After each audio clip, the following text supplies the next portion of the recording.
We love hip hop. Like, fam, they have you on 4 bodies, bro. Okay. So like, I understand that. It was a very controversial and very highly publicized case that was going on. Corrupted case. Corrupted. Hey, don't forget that word. Put that corrupted case right there. Corrupted. So I can break it down to me. A lot of things the public don't know, eh? Yeah, explain it to us now, so we can get to like the ins and outs of the story now. You know what I'm saying? Okay, what do you want? You want when we go back to Mayhem Morearty, Kevin Williams? Let me show you something. Because they from Jungle. From the Jungle. Sorry to interrupt you, but from the documentary, they're saying the first thing happened, it was on his birthday. Yo, listen, hear me out. Rest in peace to Mike James, Courtney Facey. My condolences. Sorry what happened to their families, but I ain't do it. Okay? That's all I gotta say right now. Okay? There's never ever no gun in my hand. There's never ever anybody said I did it. There's never ever. This guy never ever put the caliber weapon in my hand. There's never ever no proof. Even the what's his name there? The one of the possible for Mr. Moore to maneuver this tactic and be driving and kill 2 people like that with a handgun and driving and shooting this way and this. It's impossible. You know what I'm saying? For them with that tactic. There's never no GSR, no gun found on me, no DNA, no nothing, no nada. You know what I'm saying? Yeah, I was in the area and I was in the whip and I see what happened. That's all I gotta say, dog. Hope you're enjoying the video. Do me a quick favor while you're here and smash that like button so we can break the algorithm. And join the comment gang and subscribe. It's free.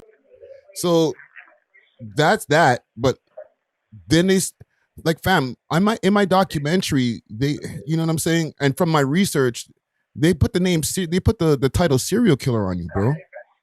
Well, I guess when you're over like 2 or 3 or 4 bodies or whatever they call it, I guess you're a serial killer and a serial killer. I don't Presley fan, Mark Moore fan. Don't get it twisted, be. Who's a serial killer? Bullshit. So you feel like you guys all fools out there, huh? So D, with the whole mayhem element now, right? Because that was a big thing that went down in the scene. It's kind of it crushed his career with him ratting on you in court. The phone's in the cut in like 3 minutes, right? So like I gotta think about how you're gonna do this. Oof. Are you gonna be able to call me back? I'm call right now. Okay. I was worried we might have to chop it into a 2-part series type of thing. You know what I'm saying? No, be no way I'm here, man. The story was just getting crazy just now. So, okay. Everything's happened, right? And they have you arrested, and you're going through the court system and stuff, right? But like I said, with the whole story, there was, an informant in the story via Mayhem Morearty. So, what are your thoughts on that? Before we even get into that a little bit more. Test the lion. All that test the lion shit. Saying that he did, to get himself, out of his, whatever problems, whatever crimes, whatever shit that he possibly done, whatever him and the police, whatever deal they worked out, towards me. You know what I'm saying? Whatever the fuck he did to get himself out of this shit, but you know what I'm saying? That I shouldn't be involved in right now. You know what I'm saying? I'm just gonna say like that. I just feel like that's just a lame ass, weak ass move, you know what I'm saying? I knew Mayhem Morearty, Kevin Williams, let's just say Kevin Williams. I know that guy, from I was young, B. You know what I'm saying? So I was like, talking about like since I was like 12, 11, 10, 9, 8, growing up in the hood, we all grew up in jungle, B. He was a friend of your older brother. Yeah, he's my older brother. My older brother's age group, right? So it's not even like that. But even though he was older than me too, like he looked up to me. You know what I'm saying? Like all this shit about like I did shit to impress this nigga. That's nothing I be hearing too. Like, yo, come on, B. Like, yo, I had the money. I'm the Presidenteeneh. You know what I'm saying? Like, I'm getting them, like, come on, B. I'm the one that had the X-Fight. I'm the one that had the big chain, 250 in my neck. I'm the one that had the house out there buried in Scarborough. I'm the one that had the 2 whips. I'm the one that had the links and the this and the that. It was me. You know what I'm saying? So, like, come on, bro. Like, I don't need to go around and start shooting people for no reason, bro. Like, I was getting too comfortable and too good. You know what I'm saying? I'm sorry for what I did. I take accountability for what I did. I robbed the jewelry store, though. I did do that actually too, still, and I take accountability to that too. You know what I'm saying? It's my bad, and And I told the victims and them, sorry for that too, but that kind of helped me out my career a lot too, big time. I had some wealth before that, but that helped me out big time, give me a big raise, and like, me and certain people, took the thing together, we broke bread together, we're all good, we had paper.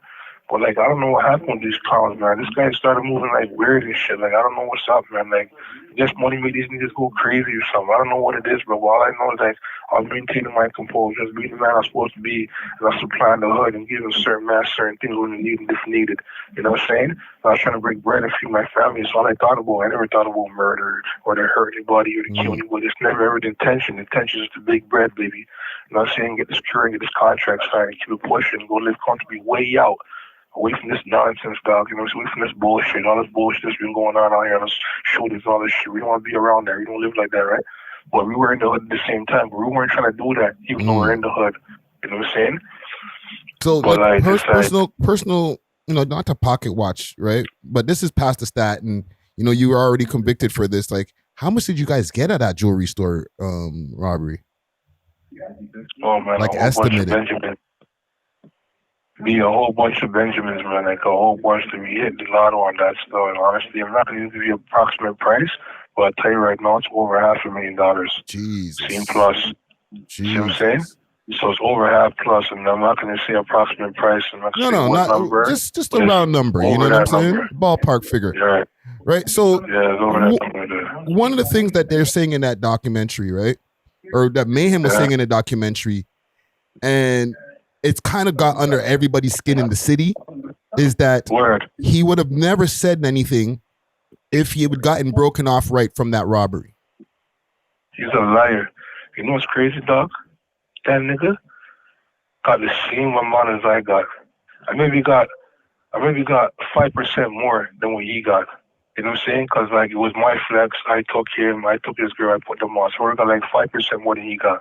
But this nigga got bread. This nigga was even walking the Constantine almost like a $25,000 watch on his wrist. You know what I'm saying? He had money. He had bread. What this nigga do with it, I don't know. Well, I never heard a lot of things about this Kevin Williams guy. Back in the hood, how the boys in the hood. And I'm talking from my hood, jungle. Used to, like, sometimes they got into 1-2 things with a couple guys punched him out and robbed him, took his shit from him and, like, did this for him. And that's why he has that missing teeth in the front. You know what I'm saying? Because a man punched him out and knocked his teeth out, took his quarter pound in the hood. Like, this nigga been raising, this nigga's a hood nigga. I was out in Lake Scarborough in a nice house. I came to the hood to go check this nigga. This nigga's still in Metro housing, getting welfare, dog, taking the bus, bummy ass Kevin Williams. This is what we're talking about here, okay? You're telling me he put me on, and he did anything for me, and he's doing anything for me, and I didn't break my heart. Brought the nigga off well good. Enough for him to move out the hood, and to go, him and this girl, to move out the hood, for him to go buy some vehicles, 1-2 vehicles, and to chill and to be low-key, bro. See, when you want firepower, I give you firepower for free. You know what I'm saying? And he was good. You know what I'm saying? So I know he's being greedy. Well, you want the whole fucking pie? Well, I can't eat too. Like, what up? Like, you gotta break your bread, you gotta break bread properly. What you do with your bread, dog? I'll give you some bread. What you do with it? You know what I'm saying? What you do with your bread? You need to have bread. Don't make that nigga lie to you. The cops know who they did. They went to me. Listen, let me tell you something. These guys went to Mayhem first, the boy to me. They went to him first and said, yo, listen, I can show you the paperwork, bro. I have it over here right now. They said, listen, you're going down, I'm suspected, and my name's never being called. I'm in the bin for something else different. Because you were already apprehended for, before any of that. Right, before any of that, I was already apprehended to do my own thing or something else. Yeah. Right? So, boom now. What's it called there? So, where was I going with this now, man? Yeah, so the boy them hit him up first. And, so the boy hit him up first. And your name wasn't even in the thing yet. Not even in the thing. I wasn't even involved in this. They're like, you're a suspect or the motive. You're the suspect for this double homicide on Western Road. The motive goes to you. And there's a motive, bro. There is a motive, and it goes to him. There is a motive, bro. There's something that happened that day, okay? And it's on paper, and it's in court, and they hear it from the jury, okay? It's in the ITS police records, and I have it right here. Documents from the boy them, okay? That something happened that day, and I guess those two kids went to Western Road, went back to Western Road, and those whatever problem they had with whoever they had it with was connected to Kevin Williams, right? That was his boy. I didn't know who these guys are, apparently these guys are from Vaughan Road and connected to the Vaughan Road Bloods too, or some shit like this too. They have him there, right? Yeah. I don't know about this, but anyhow, they went to him. They found their motive, went to him. Okay. So they went to him and started asking him questions like, "Yo, you're from Double Homicide. You know, we don't have nobody else. And like right now, you are a suspect, but we did hear of a guy named Prezi. Who's this Prezi guy? Who's he?" And he's like, "Oh, Prezi? Prezi's like one of my boy. He's like one of my friends. He's like my boy, you know." He's like, "What does Prezi do?" "Oh, you know, Prezi, you know, here and there has a couple guns, you know, this type of gun, this whatever there, right?" So and they're like, "Okay, so what else? What did Prezi do any murders?" He goes, "No, Prezi didn't do any murders." Did Prezi tell you did Prezi ever tell you he did any murders? He goes, "No, Prezi never ever told me he did any murders." He's like, "Why?" He's like, "Just asking, cause yo, you know, there's a double homicide here right now, and we only have you, and you're going down for it. And if you're telling me that there's no Prezi, then it's you, then, right? So you're going down for it. So, you know what I'm saying? So you let us know what's up." They flipped the script. Can you believe this shit, dog? That's the most corrupt move you can ever make. Is that corrupt or what? It's like you have the suspect, the person that you. Bro, listen, you're going to the person that you're claiming that did it. They seen that did it. You're with him. You have him, but you're trying to get him to not take responsibility for it and become a witness towards me and then frame me for it. That's fucked up, bro. That's how the system is right now, B. That's why a lot of men get wrongfully convicted still on the low. We believe that. I'm saying I'm one of them individuals right here. You know what I'm saying? Real talk, baby. That's crazy. Saying, but anyways, went to him, and they're like, da da da. They're like, "Yo, da da da. You're either you tell us some more Prezi, you're gonna go down for this." And he's like, "Oh, I don't know some more Prezi. Prezi didn't tell me nothing. Nah. So they're like, "All right, here, take my card." They're like, "You're going back to the jail. You're coming back, and you're coming to arraign you." He's going back to because he was in the jail for failed to comply, right? Initially. Right? It's a breach, right? So they're like, "You're going to go back to the jail." And they called him in. I guess they called him into the police station or something. Right? But whatever. Like, "You can go back to the jail. We're going to come and arraign you in court on the murder charges. And you're going to get charged, okay? And so let us know. Here's the card. If you want to call us, let us know anything." Then the man went back to Maplehurst. He's on the range. General population. Yo, there's on the range, general population with all the dogs. See? So he's doing this thing on the range there with the man, and it's so bad. No. The man decides to do some weak move. What he does? Break back, jellyfish. The man goes on the phone and calls the boy and says, "Yo," and he talked to you guys with some. Wow. Yo, and he tell you with some. So like the boy didn't come. I thought he was gonna tell the boy the truth. You know what I'm saying? Like you would figure that you need to go tell the boy the truth, right? But so the boy comes and sees him, all right? He makes him a whole bunch of shit. Like, "You know what? Yeah, I think Prezi. I think Prezi told me he shot some guy over here, and I think Prezi shot this guy over here, and yeah, Prezi had this type of gun, and like Prezi had this type of gun." And the thing that he's saying is not even cooperating with the scene, not even cooperating with the ammunition on the scene. Like for instance, this guy said he saw me murder. Okay, rest in peace, Mike James Kofi, with a 40 caliber Glock. Okay, in court, on stand, live and direct, throughout his whole testimony in court. Right?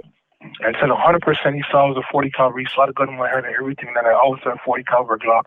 And he saw it and he held it and he knows it's 40 caliber for sure. And he seen it that night and everything. He was 110%. So my lawyer said, "Let me ask you something. Why was the whole scene littered with 9mm ammunition?" So you're not even him. Push that far in my hand. Not even him. So all they wanted was him. So if he's out the equation, there's nobody else.